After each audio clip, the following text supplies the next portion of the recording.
queremos darle la bienvenida al primer coloquio del Centro Interdisciplinar de Políticas Públicas de la Universidad Alberto Hurtado.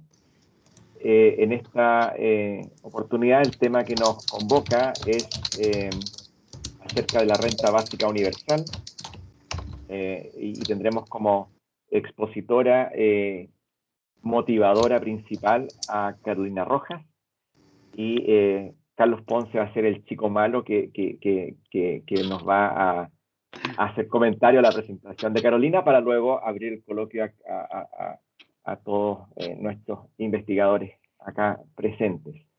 La idea del coloquio, como introducción solamente, la idea de realizar este coloquio o estos coloquios, idealmente cada 2 meses, en diferentes temas que nos convoquen como investigadores, es un espacio de conversación en torno a un tema que como política pública es de interés para todos, investigadores por un lado, país como sociedad, ¿no? Y en este caso el tema en sí es interesante, y podrán haber en el futuro otros temas que de este ámbito o de otros ámbitos, pero que son como les decía, de interés para todos. Sin más, les damos la bienvenida como parte del centro, y dejo con todos, con ustedes, a Jimena Concha, quien va a dirigir el programa y a presentar a nuestros expositores y comentaristas. Jimena. Ok, gracias Eduardo. Les quiero pedir a todos, por favor, que puedan silenciar sus micrófonos para que evitemos el ruido mientras alguna persona está hablando. Bueno, yo también les quiero dar la bienvenida, agradecerles.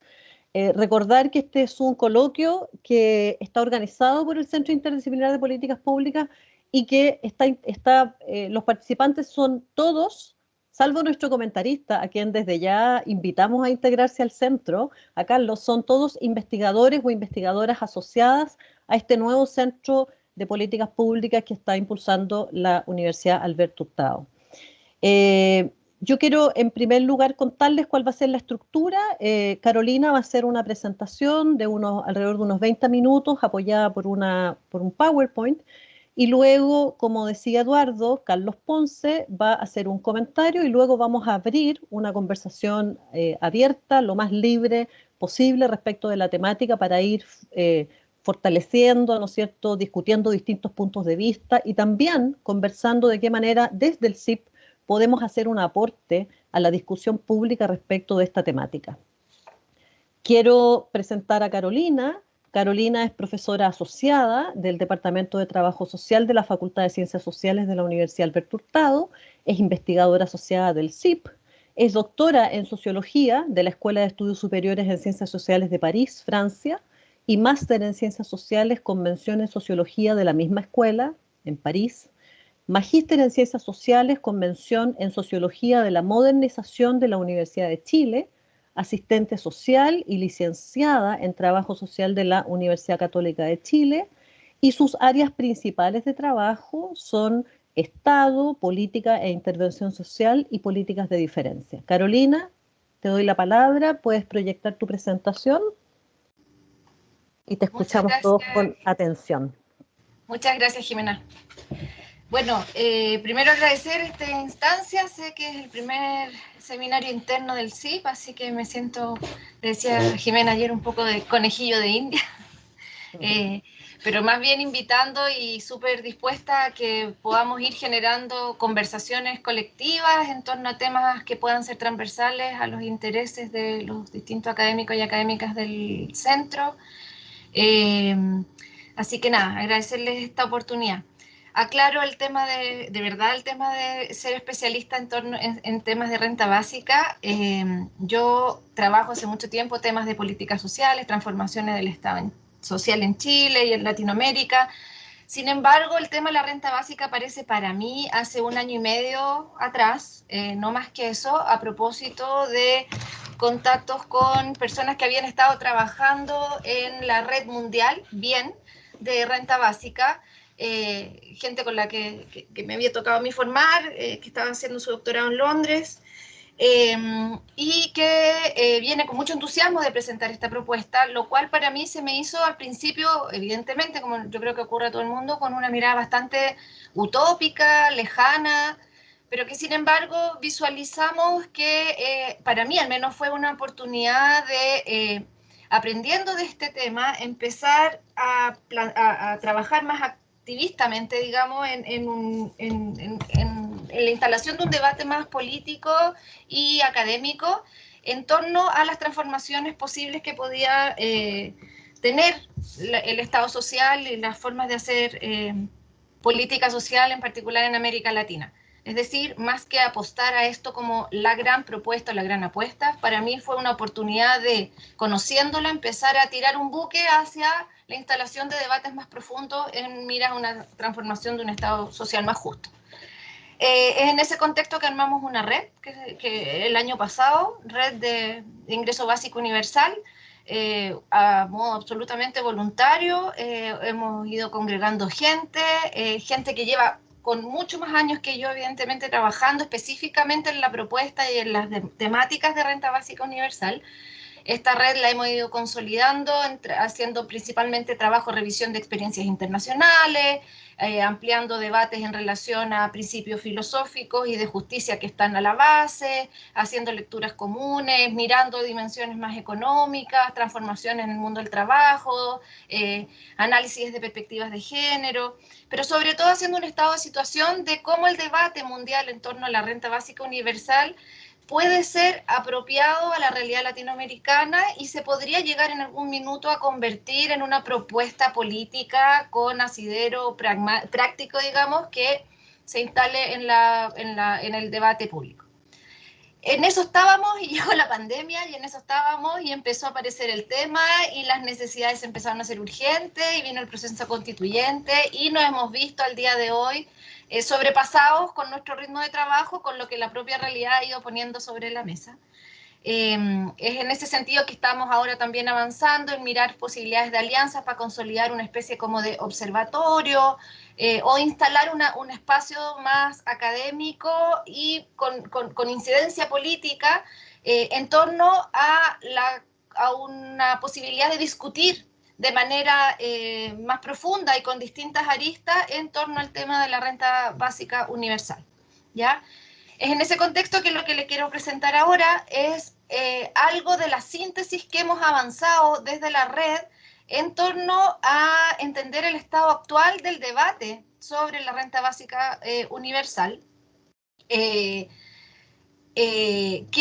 bueno, no creo que sea necesario plantearlo así ahora con más detalle, pero tal cual planteé en la columna que salió esta semana, dista mucho de lo que hoy día está, hoy día puesto en conversación a propósito de una renta básica de emergencia, y es lo que quería también traerles a la conversación, ¿ya?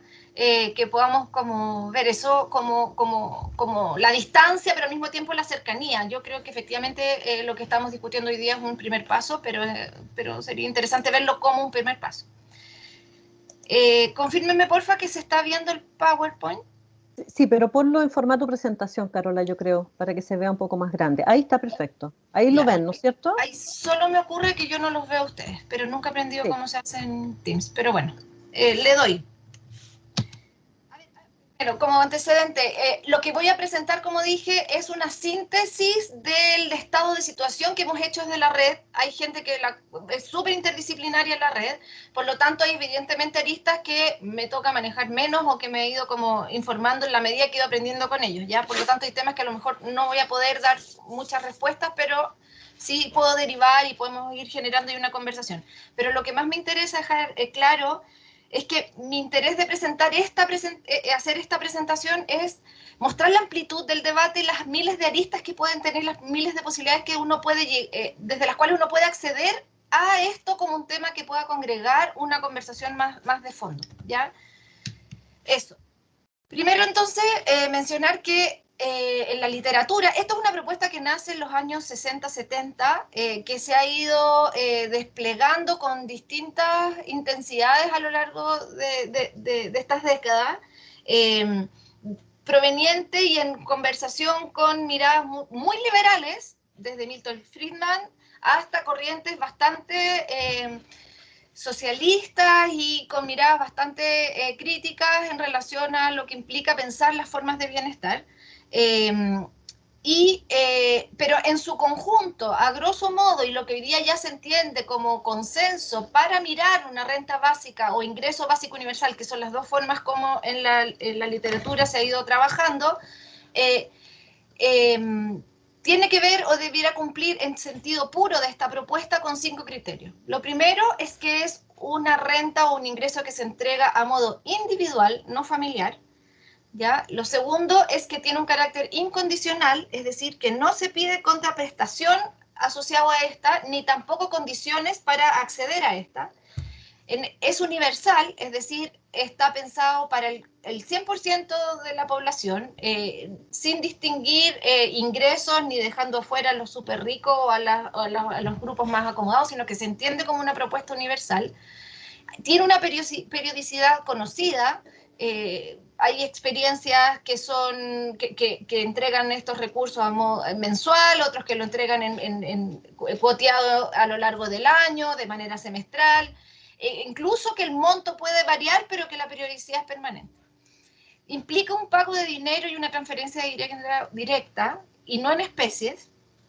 Y esta es la definición entonces que está dada principalmente desde de bien, que es esta red mundial que trabaja en torno a renta básica. ¿Cuáles son los principios básicos que sustentan estas transformaciones o las transformaciones que se esperan ver con un IBU, un ingreso básico universal? Los principios de justicia, de libertad en un sentido republicano y de autonomía, siempre he pensado en un sentido relacional de autonomía y de libertad. Yo creo que eso es súper importante. Esto no es una propuesta que, de hecho, hay varias discusiones a las perspectivas más rawlsianas en relación a la idea de autonomía, pero aún así se recupera en estas miradas bien liberales el sentido de interdependencia básico en el contrato que permitiría el desarrollo de las libertades y de la autonomía, ¿ya? Tiene un sentido, por lo tanto, de colectividad y se asocia con una idea de un derecho a la existencia que va más allá del acceso al empleo remunerado, y eso es súper importante en esta definición purista de la renta básica, es decir, no tiene todas las perspectivas o apuestas que van como impuesto negativo a la renta, por ejemplo, no caben necesariamente dentro de esta idea pura de ingreso básico universal, ¿ya? Y tiene como principio el fin de un capitalismo mercantil y monetarizado, ¿ya? Estos son los principios de bien, que es quien lidera hoy día esta propuesta en su sentido más puro. Dentro de los múltiples argumentos que desde la ciencia social y la filosofía y la economía también aquí nos lo planteamos, se están levantando a favor o que dialogan de manera directa con la renta básica universal, aquí planteamos algunos que son los que nosotros hemos ido como identificando con más protagonismo y más interés en incorporarse en la conversación en torno al ingreso básico. Lo primero, evidentemente, desde la filosofía política, todos los debates que han habido, y en eso los españoles, Raventós es uno de los autores que han trabajado con mucha fuerza esto, tiene que ver con esta idea de profundizar la democracia, es decir, en esta idea redistributiva del bienestar y de la riqueza producida de manera colectiva, ¿ya?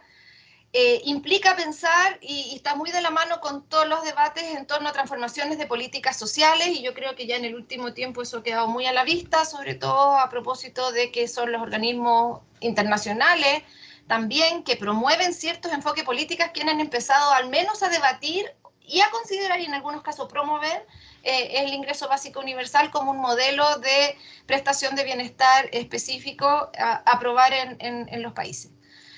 Está muy ligado también a las transformaciones social y ecológica, porque detrás de la idea de ingreso básico también se han levantado muchos argumentos en torno a las formas de producción y de extractivismo y las formas de entender economías más ecosustentables, menos globales y más centradas en el desarrollo de economías locales que tengan menor impacto en particular en los temas ambientales, ¿ya?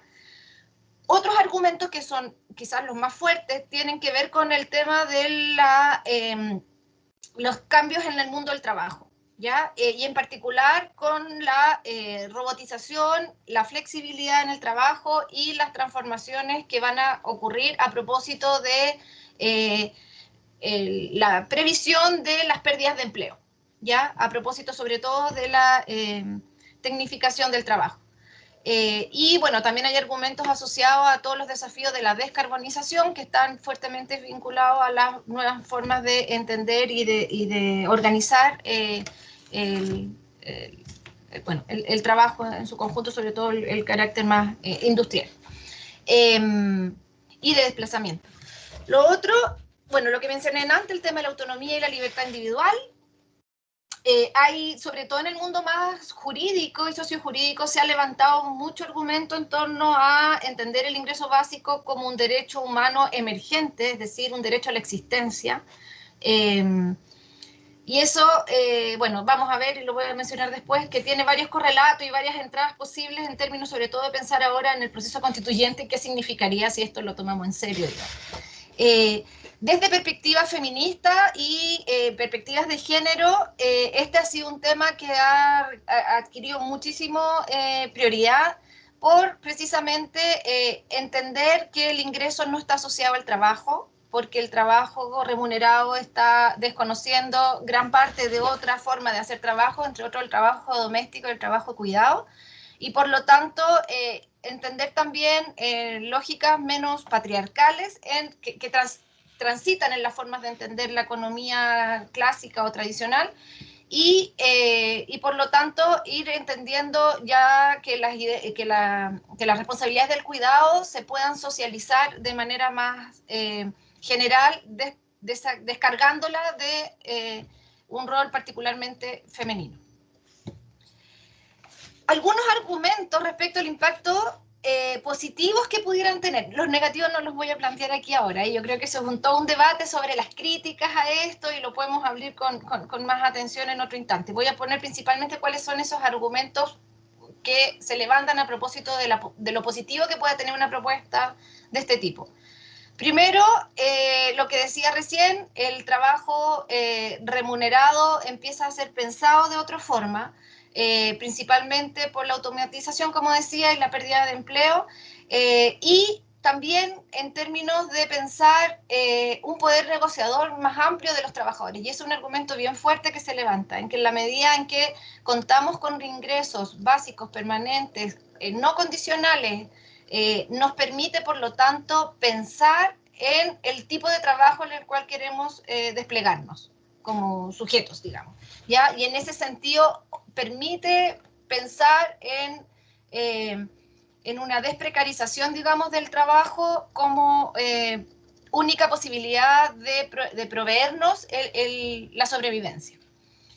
Otro tema tiene que ver con el tema del cuidado, que fue también lo que mencioné recién, que es un sustento, digamos, la renta básica para redistribuir las actividades que reproducen la existencia, temas asociados a salud física y mental, es decir, en la medida en que contamos con una renta de este tipo, se produce una recuperación del tiempo, reducción de la ansiedad asociada a la incertidumbre de poder proveernos la existencia, y que va a impactar evidentemente en el cuidado y autocuidado. Y ahí hay muchísimos estudios en relación a estos temas que hablan de la salud mental y de la salud física como un argumento central, digamos, en el desarrollo, en el despliegue, digamos, de esta medida. Lo otro es que implica una valorización de actividades excluidas o no monetarizadas, tales como las artes y la cultura, y por lo tanto permitiría pensar que el despliegue de actividades no priorizadas por el mercado puedan tener un despliegue con un mismo valor, y por lo tanto habría una redistribución del valor a las actividades de producción y enriquecimiento social y cultural también de la sociedad. Implica una transformación social y ecológica en la medida en que habla de posibilidades de repensar las zonas de sacrificio, particularmente las que tienen un carácter de extractivismo fuerte, principalmente porque no implicaría, digamos, la dependencia de generar mercados locales asociados a al despliegue de este tipo de trabajos.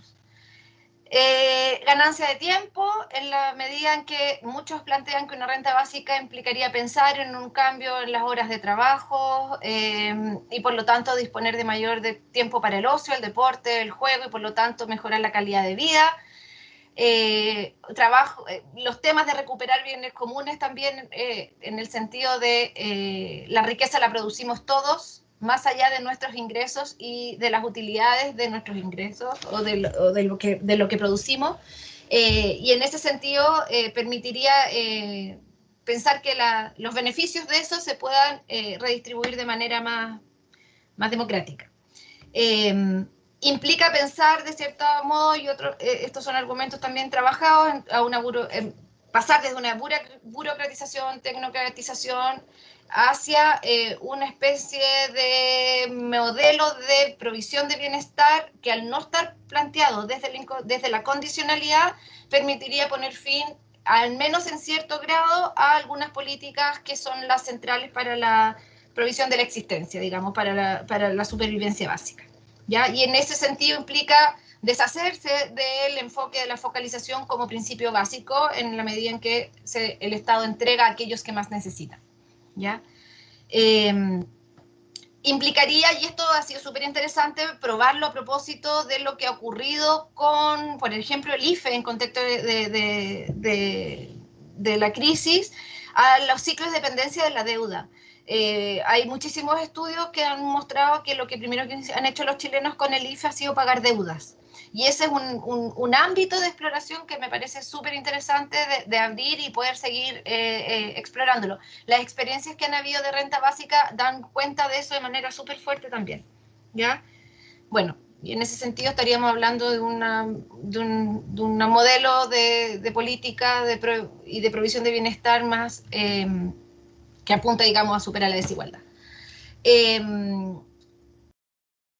El tema de los cuidados los mencioné antes, pero hoy día han aparecido fuertemente y es la idea de que, volver a poner sobre la mesa, de que por mucha autonomía que queramos proveer desde miradas más bien liberales, digamos, partimos del principio de la interdependencia como elemento básico, digamos, y volver a ponerlo sobre la mesa, al parecer es un elemento clave que yo creo que hoy día ha quedado más que nunca puesto sobre la mesa. Y en particular en esto se abren un montón de preguntas, sobre todo en torno a cómo se modificarían la forma de hacer familia, las trayectorias de vida en relación a esto, que están marcadas por una proyección hacia la incorporación al mundo del trabajo, remunerado principalmente. Hay un conjunto de preguntas que aparecen, digamos, que ya están planteadas en el debate en torno a cómo esto modifica la forma de hacer Estado y al mismo tiempo la gestión y conformación y estructura del Estado, tanto a nivel de instituciones como de el rol de funcionarios y funcionarios públicos que hoy día cumplen roles centrales en la provisión, en el despliegue de políticas sociales que estarían de cierto modo poniéndose en pregunta si es que instalamos un modelo de este tipo, porque vendrían a reemplazar este trabajo particularmente lo que implica la provisión, o sea, las políticas sociales dirigidas a los sectores más vulnerables o en mayor pobreza. Siendo una propuesta altamente utópica, en su sentido como más profundos, se han generado ya varios pilotos y propuestas incipientes en esta línea. Yo no voy a entrar con fuerza en esto, entiendo que Carlos lo va a hacer a propósito de algunas experiencias puntuales, pero sí tenemos nosotros todo un mapeo de las distintas experiencias mundiales que se han levantado. Voy a poner aquí sobre la mesa solo algunas que son interesantes de poner.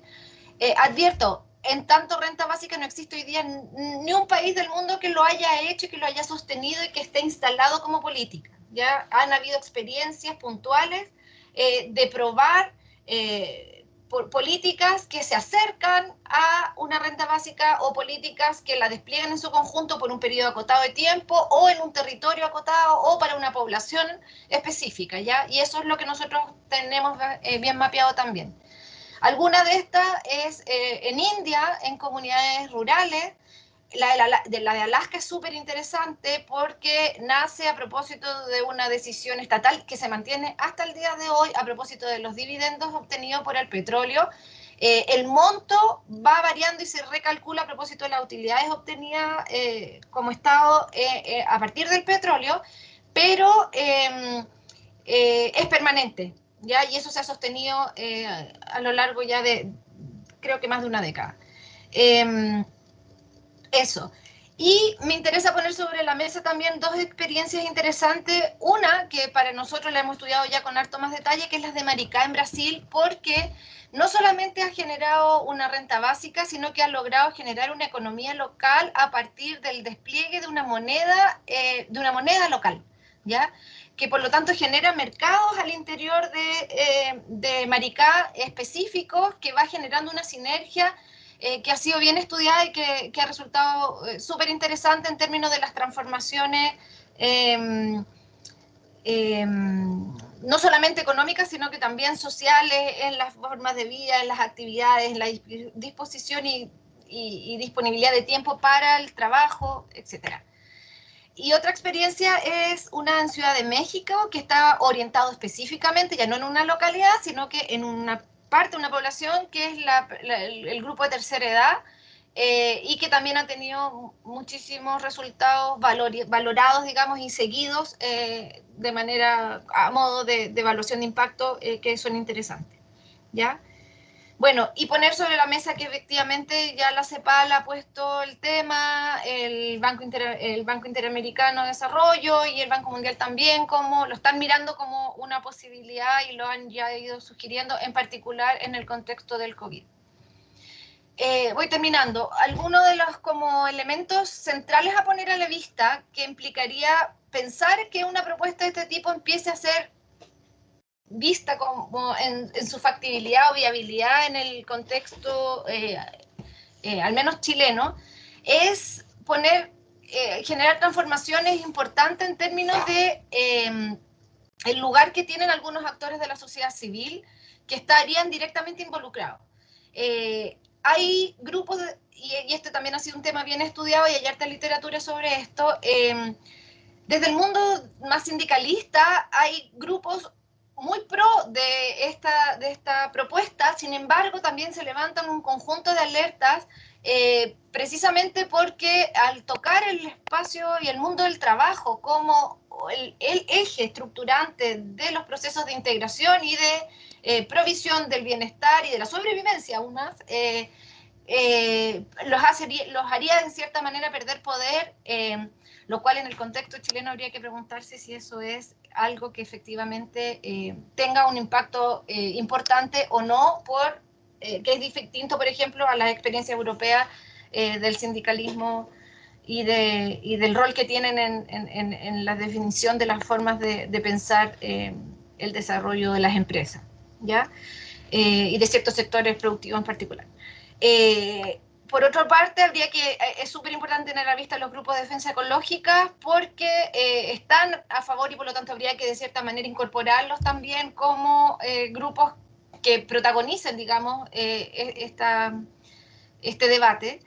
Y también hay un conjunto de organizaciones que pusimos aquí discapacitados y junto a personas cuidadoras, pero también de otros, incluso feministas, por ejemplo, que estarían muy en contra de esto, precisamente porque promueven un trabajo diferencial de reconocimiento del trabajo de cuidado, con una mirada mucho más político-estratégica del feminismo, de un feminismo estratégico, digamos, de pensar los temas de cuidado como una forma de posicionamiento del feminismo y por lo tanto esta política podría ser vista de manera crítica, y me refiero a la renta básica.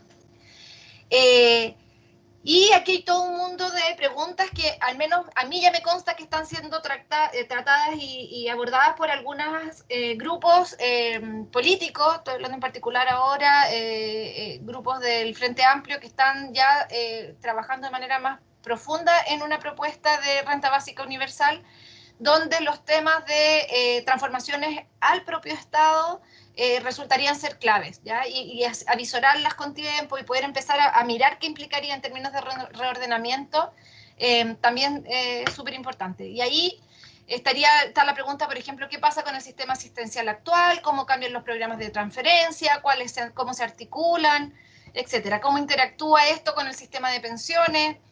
Bueno, lo que dije antes, cómo va a afectar las relaciones laborales, cuál es la posición que va a tener en particular Hacienda, pero podríamos pensar lo mismo el Ministerio de Desarrollo Social y cómo eso cambia también el lugar en términos de poder político al interior del propio gobierno, ¿cierto? Algunos elementos en torno a la viabilidad y factibilidad en Chile. Bueno, lo primero es pensar que el tema del aumento a la incondicionalidad es algo que ya está puesto sobre la mesa. Yo creo que el tema de la renta básica de emergencia ya empezó a ponerlo. Podemos ir más atrás, desde el programa Auge, el tema de la gratuidad. Hemos ido progresivamente avanzando a pensar formas de provisión de ciertos servicios en particular con menos grados de condicionalidad, y yo creo que ese es un tema que se viene, digamos, de manera fuerte a poner sobre la mesa en términos de qué implica y cuánto estamos dispuestos, tanto en términos políticos como también en términos subjetivos, de pensar formas más universales de política social. En términos de sus formas de implementación, nosotros hemos estado ya en conversaciones con algunos actores locales, por ejemplo, alcaldes que están ya tratando de pensar formas de implementar una propuesta de este tipo a nivel comunal, de piloto. Hay distintas alternativas. Hemos llegado al Bitcoin en términos de explorar alternativas también, porque hay una experiencia alemana súper interesante en torno a la moneda digital que se basa en el modelo de renta básica universal. Se puede partir a nivel de regiones, a nivel de grupos, como decía recién, de territorios específicos, temporales en el tiempo, montos que van aumentando. Hay distintas formas de implementación y en eso la revisión de la experiencia internacional son útiles. Sobre el tema del financiamiento, que es, me imagino, la pregunta principal que me van a decir y sobre la cual más bien quiero pedirles ayudas en una reflexión futura que podamos abrir, porque este es un tema clave. Solo plantear de que jamás ha estado pensado ni en el contexto chileno ni a nivel mundial que esto se financie a través del IVA, ¿ya? Por el contrario, esto va a requerir o requeriría realmente una reforma más grande a la forma de financiamiento, a la forma de recaudar ingresos por parte del Estado, pero sí tiene que ser con lógica de redistribución, que sea efectivamente aceptable, porque si no hay consenso no es posible, y evidentemente el foco en los súper ricos, que ya también está puesto sobre la mesa, es una de las principales alternativas que aparecen como, o las más inmediatas, sobre la cual se podría empezar a trabajar. Eso. Y este es el último punto. ¿Qué implicaría pensarlo en una nueva constitución? Y ahí abrimos toda otra dimensión más jurídica que creo que también es súper interesante. Hay alternativa, uno, no regularla explícitamente, pero sí sentar las bases constitucionales para una futura implementación. Otra, consagrarla como un derecho autónomo, y ya hay propuestas, de hecho en la propuesta constitucional que quedó escrita, pero ni siquiera discutida, del gobierno Bachelet, había un acápite específico en relación al derecho, al ingreso básico universal. Puede ser también mencionándola como garantía a partir de algunos derechos fundamentales y no necesariamente a modo particular, sino que, por ejemplo, un mecanismo de protección al derecho a la seguridad social o al trabajo, al derecho de propiedad. A través de ellos poder después desplegar una política de manera más operacionalizable, digamos. Eso, y bueno, otra alternativa es pensarlo más vinculado al tema de los derechos humanos, como un derecho no asociado a la provisión de bienestar, sino que más bien como un derecho de carácter más universal. Eso, me imagino que después de lo que presenté quedan miles de preguntas, pongo el escenario sobre la mesa, la discusión sobre la mesa. No creo de verdad poder responderlas todas, y lo que sí quisiera dejar para cerrar, puesto a la conversación, es más bien, y que fue mi propósito de presentar esto así, es mostrar que desde un centro como el que estamos empezando a formar, las posibilidades de conversar con este tema son plurales, o sea, desde la economía, desde las políticas públicas, desde la transformación del Estado, desde el tema del derecho, desde la filosofía. O sea, creo que de verdad entradas hay múltiples, el debate está más abierto que cerrado de todas maneras, y por lo tanto invitarlos a dialogar, al menos explorarla con un poco más, con más detalle. Material sobre esto hemos recopilado muchísimo, así que si hay interés podemos plantearlo, ofrecerlo, digamos, lo hemos hecho y lo hemos construido desde la red precisamente para ponerlo a disposición. Y el último punto es contar que de lo que hemos rastreado a nivel nacional, existe hoy día una propuesta que es lo más desarrollado que hemos leído, digamos, que la realizó el equipo de Clarissa Hardy desde el USACH, con un equipo del USACH, y es una propuesta que la han llamado Ingreso Básico Ciudadano, la elaboró Clarissa Hardy, Hernán Frigolet, Juan Jimeno y Luis Díaz. Nosotros tuvimos ya la ocasión de leerla, discutirla con ellos también, nos juntamos, es una propuesta que a modo general, el análisis que hemos hecho está compuesta de dos componentes. Primero, solo abocado, no contempla a personas mayores de 65 años porque eso ellos lo asumen que estaría cubierto a través de la pensión básica solidaria. Está compuesta de tiene dos componentes. Uno que es lo más cercano a lo que sería una renta básica universal, que en los cálculos que ellos han hecho llegaría a solamente poder entregar un ingreso al modo de la línea de la pobreza, lo cual es muy bajo, digamos, evidentemente, pero que ellos lo estarían complementando con un ingreso negativo a la renta a través de lo que sería, por ejemplo, el subsidio de empleo joven u otra alternativa. Bajo ese modelo, una forma de aumento de ingreso como un incentivo.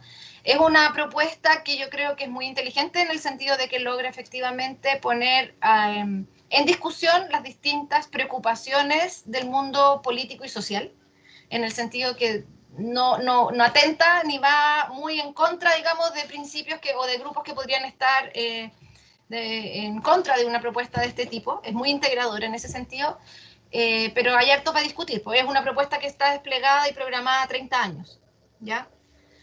Eso como contárselo. Ahora, en paralelo se están desarrollando, y conozco que Daniel Jadwe tiene una propuesta, están desplegando el Frente Amplio otras, en Horizonte, en este think tank de la derecha también han desplegado una propuesta, pero a esa no hemos podido acceder, solamente hemos conocido información que ellos han entregado vía prensa. La propuesta en sí mismo, tenemos 3 páginas, pero me imagino que la propuesta es un poco más abierta. Eso, y por ahora al menos plantear que nuestro propósito no es elaborar una propuesta específica, sino que más bien ser contrarreferencia, participar del debate, generar una conversación que permita ir al mundo político tomando decisiones y sumándolo de lo que nosotros podamos ir desde la academia desarrollando. Ya, muchas gracias, Carola. Bueno, muchas gracias. Yo creo que ha sido súper interesante este panorama que nos has entregado,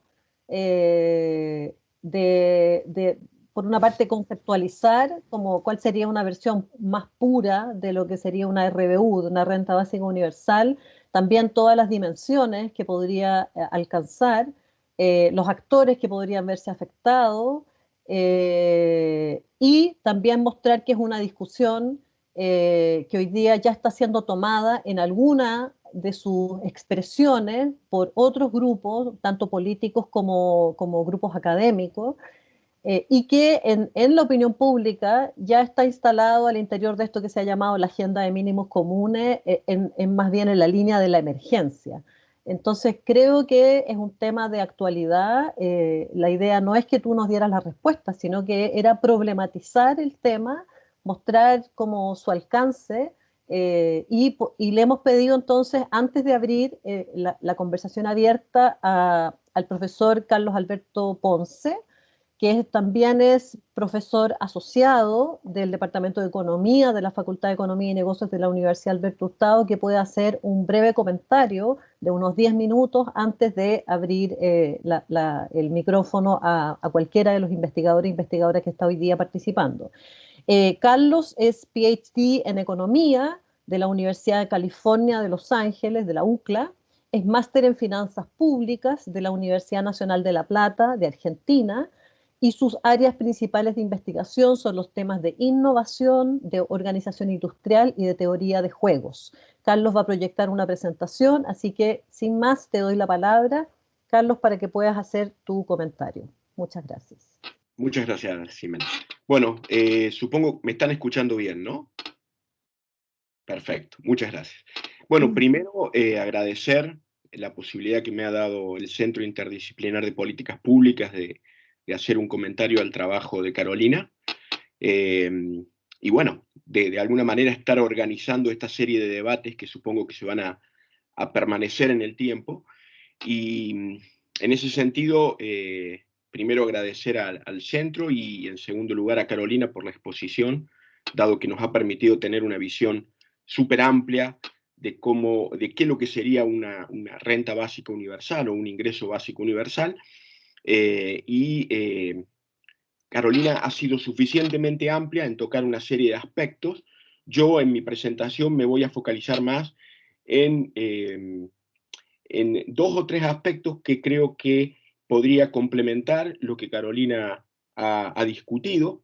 Y básicamente, como dijo Carolina y como bien lo dijo Ximena recién, dejar abierta una serie de preguntas respecto a la implementación de un programa de este tipo, que, como dijo Carolina y como hemos sabido, no existen en el mundo algún experimento básico o algún experimento puro de renta básica universal, y por lo tanto conocer los efectos empíricos o los resultados empíricos es bastante difícil. Lo que hay es una extensa literatura teórica, pero conocer el impacto, digamos, real es bastante difícil y todavía no se han hecho evaluaciones a gran escala. Dicho esto, déjenme entonces presentar, espero que pueda hacerlo, sí, aquí está.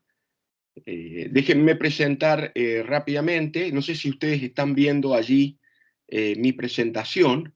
Ahora sí. Bien, déjenme ver. Puedes poner en formato presentación, yo creo que la vamos a ver mejor. ¿Ahí está mejor? Ahí se ve bien, Carlos. Perfecto. Sí. Yo, exactamente como dijo Carolina, yo no los veo a ustedes, o sea que estoy un poco ciego, pero bueno, no sé si se permite interrumpir, yo no tengo ningún problema en la medida en que si hay que interrumpir. Si me paso del tiempo, por favor, me avisan. Yo te aviso. Yo corto muy rápido.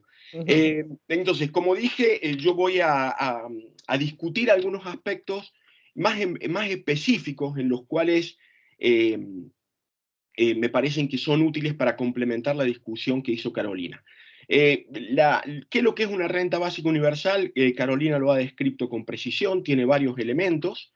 Yo voy a discutir básicamente 2, que son la universalidad y el hecho de que los pagos de una renta básica universal sean en dinero, sean pagos monetarios en lugar de ser pagos en algunos bienes o que estén sujetos a que los receptores consuman algunos bienes. Es decir, la universalidad se refiere básicamente a que, como dijo Carolina, todo residente permanente en una comunidad posee el derecho a recibir la renta básica sin importar el nivel de ingreso.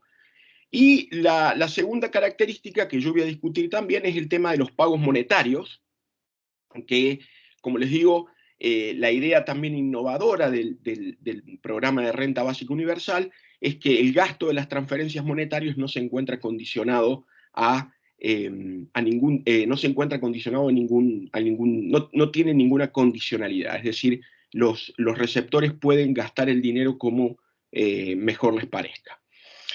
Con respecto a la financiación voy a decir 2 cosas. Carolina ya mencionó la experiencia, bueno, ¿cómo se puede financiar esto? En general, todo el mundo coincide en que la manera de financiación es a través de impuestos a la renta, impuestos a los ingresos, y hay una experiencia que es a través de fondos no impositivos, como bien lo dijo Carolina, que es a través de lo que se conoce como el Fondo Permanente de Alaska, que distribuye los dividendos de la empresa estatal de petróleo. Las cantidades son relativamente modestas, por mi conocimiento o el conocimiento que yo tengo, que era hasta el año 2019-2020, el Fondo Permanente de Alaska distribuye entre $1.000 y $2.000 anuales a cada habitante, o sea que la contribución es, digamos, es relativamente, no sé, digamos, cómo se compararía con el caso chileno, pero es relativamente modesta.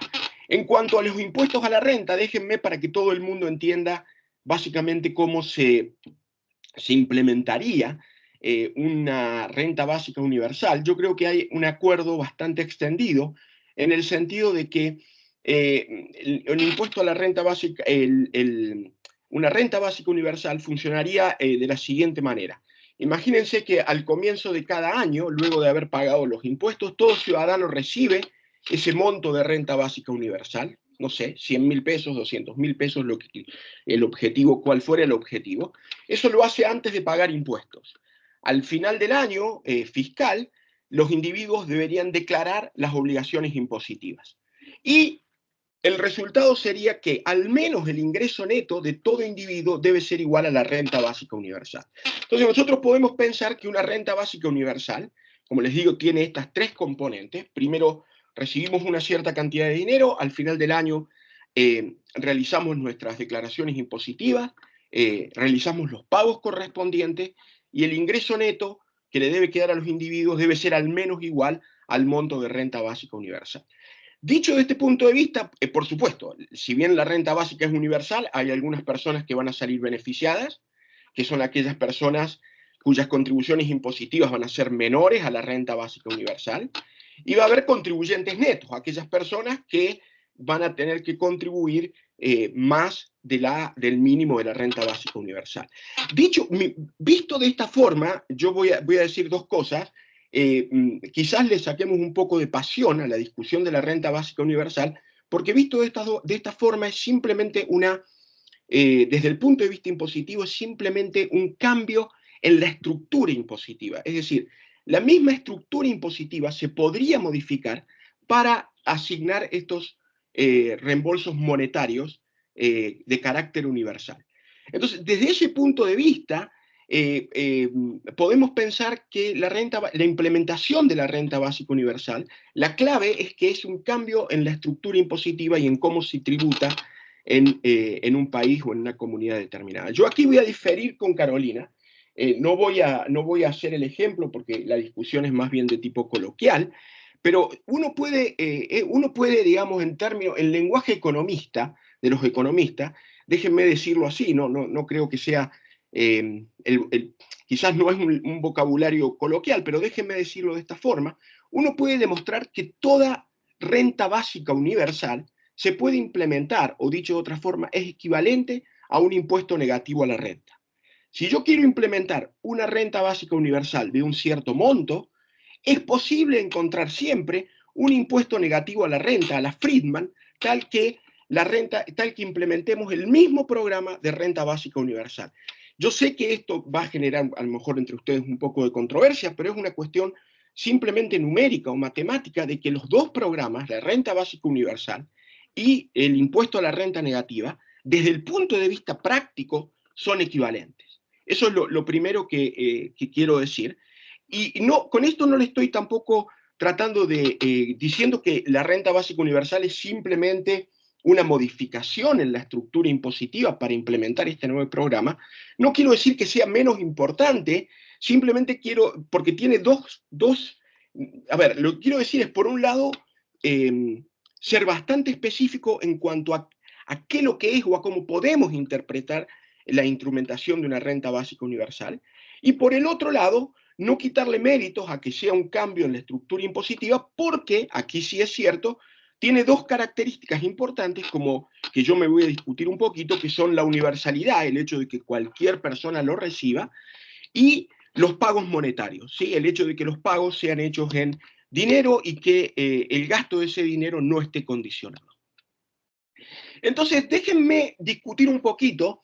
De nuevo, aquí hay una discusión que sería si uno quiere un programa como una renta básica universal o si es mejor o son mejores desde un punto de vista de ayudar a los individuos a dejar la pobreza, un programa de ayudas localizadas o un programa de ayudas focalizadas. Entonces, lo primero que voy a decir es bastante obvio. Si yo tengo un presupuesto fijo de dinero y lo tengo que repartir igualitariamente a los recursos, o tengo que decidir entregar ayudas localizadas o focalizadas, evidentemente, dado la cantidad fija de dinero con una renta básica universal, el receptor medio de esa renta sería menos pobre que el receptor medio de un programa de ayuda focalizada. Es decir, con un programa de ayuda focalizada, en principio que fuera bien diseñado, yo podría, dado un presupuesto, entregar más dinero a los individuos más pobres. Sin embargo, con la renta básica universal se beneficiarían más individuos y por lo tanto en promedio cada individuo recibiría una menor cantidad de dinero. Ahora bien, déjenme, ese es un problema si comparamos la renta básica universal con los programas de ayuda focalizados. Sin embargo, cuando uno habla de programas de ayuda focalizados, desde el punto de vista práctico, tener un programa como la renta básica universal podría tener ciertas ventajas, ya que la capacidad del Estado, la mayoría de las veces, es limitada. ¿En qué sentido? Que para llevar a cabo un programa de ayuda focalizada, es importante justamente tener información precisa de aquellos grupos a los cuales se le quiere destinar ayudas, y usualmente, sobre todo en los países en desarrollo, la capacidad del Estado para tener información precisa de cuáles son los grupos a los cuales uno debería alcanzar para focalizar ayudas, no es un problema, una restricción que no es menor. En general se sabe que los programas de ayudas localizadas o los programas de ayudas focalizadas cometen dos tipos de errores. Hay un error de inclusión, es decir, que aun cuando sean focalizados, en muchos casos, los receptores de estos programas focalizados no son necesariamente los grupos que la necesitan. Y hay un problema o un error de exclusión, que muchas veces, dada la poca capacidad estatal, es muy difícil detectar a todos los individuos necesitados y por lo tanto a algunos de ellos se lo puede excluir del protocolo de ayuda social. Es decir, de alguna manera, la clave, si ustedes quieren pensarlo así, entre una renta básica, déjenme decirles un poquito de cuán grandes son estos errores. Yo les voy a dar, hay unos artículos que también yo los puedo poner a disposición de todos aquellos que estén interesados, en donde hay estudian básicamente cuáles son los errores de estos programas de ayuda focalizados en algunos países. En particular hay un artículo que estudia el caso de Indonesia y Perú, y las conclusiones a las cuales llegan estos artículos es que, por ejemplo, si yo quiero incluir, es decir, si yo quiero llegar al 80% de la población necesitada con un programa bien focalizado, es decir, que estoy cometiendo un error de exclusión de solo el 20%, puesto en términos más simples, si yo sé que hay 100 individuos pobres o básicamente, y yo quiero llegar a 80 de ellos, porque, de nuevo, vuelvo a repetir, el error de exclusión está relacionado al hecho de que el Estado no tiene la capacidad de localizar exactamente quiénes son los que necesitan ayuda, y por lo tanto se pueden producir estos errores. Fíjense que el error es que si yo quiero lograr al menos una cobertura del 80% de todos los grupos que necesitan, en general en estos países, Indonesia y Perú, los programas de ayuda focalizados fracasan en que incluyen entre el 22 y 31% a personas que no necesitan. Dicho de otra forma, cuando el 80% de la gente que necesita ayuda, cuando un 80% de la gente que necesita ayuda la recibe, ¿sí? Se comete un error de exclusión del 20%, puesto que hay gente que debería recibirla y sin embargo no es receptor. Sin embargo, incluso se comete un error de inclusión, donde hay gente que no debiera recibir este financiamiento y lo recibe por problemas justamente de implementación e informativos para llevar a cabo este tipo de programas focalizados. Sí. Carlos, te queda un minuto. Un minuto. Bueno, sí, déjenme decir. Perfecto, perfecto. Déjenme decirles, entonces voy a parar aquí y luego, si quieren, puedo seguir un poquito más con lo que tenía preparado. Los errores son muy similares para varios países de África y el problema de los programas de ayuda focalizados es que la pobreza no es un concepto estático, sino que es un concepto dinámico en el cual algunas personas van entrando a la pobreza, otras van saliendo, lo cual hace que los requisitos de información por parte del gobierno no sean menores y puede ser un problema para realmente focalizar estas ayudas. Y déjenme, dado que me están corriendo mucho, yo tenía por lo menos para 5 minutos más, la renta básica universal tiene una ventaja con respecto a estos programas de ayudas focalizados, en cuanto a que los programas de ayuda focalizados, para ser bien diseñados, necesitan un costo de implementación y de búsqueda de información que no es menor. En cambio, bueno, la renta básica universal, el costo de implementación debería ser relativamente simple. Se necesitaría un sistema informático de identificación universal de los individuos, conectados a sistemas de pagos digitales, como por ejemplo teléfonos celulares, etc. Es decir, esos gastos informáticos se pagarían una sola vez. Y luego el costo marginal de realizar las transferencias, yo puse que es cero para exagerar un poco, porque una vez que esté instalado el sistema informático, realizar las transferencias tendría un costo muy bajo. Déjenme terminar esto y ya tenía otra parte, pero déjenme terminar esto. En cuanto a qué es mejor, ayudas universales o ayudas localizadas, en última instancia, el error de inclusión es mucho más alto en un sistema de renta básica universal, porque la cantidad de dinero, el presupuesto, por así decir, se reparte entre una mayor cantidad de gente. Entonces el error de inclusión uno puede pensar que es más alto en un sistema de renta básica universal, pero la renta básica universal no tiene error de exclusión, porque por definición es para todo el mundo, digamos. Entonces, cuando uno compara cuál de las dos ayudas puede ser mejor, tener en cuenta estos dos tipos de errores y cuantificarlos me parece importante. Y aquí termino. La otra ventaja que tiene la renta básica universal es el alto costo de programas de ayudas focalizados dado que necesito información periódica acerca del estatus de pobreza de los individuos, versus los bajos costos de la renta básica universal, que justamente como expliqué recién, al ser universal, uno no tiene que estar, el gobierno en principio no tiene que estar recolectando información muy precisa de la cantidad de pobres, cuáles son los pobres, dónde están localizados, cómo llegar, si una familia sale de la pobreza de un año al otro, etc. Tenía más cosas preparadas, pero se me fue el tiempo. Entonces, yo pensé que iba a poder hablar un poquito más, pero bueno, dejo de compartir y si después surge alguna pregunta relacionada a la segunda parte de mi presentación, que es con respecto a las características de si las transferencias monetarias debieran estar condicionadas al consumo de ciertos bienes o no, yo tengo alguna información que podemos discutir y puede ser útil. Y bueno, de nuevo, muchas gracias a todos por permitirme hacer la presentación. Muchas gracias, Carlos, por tu presentación.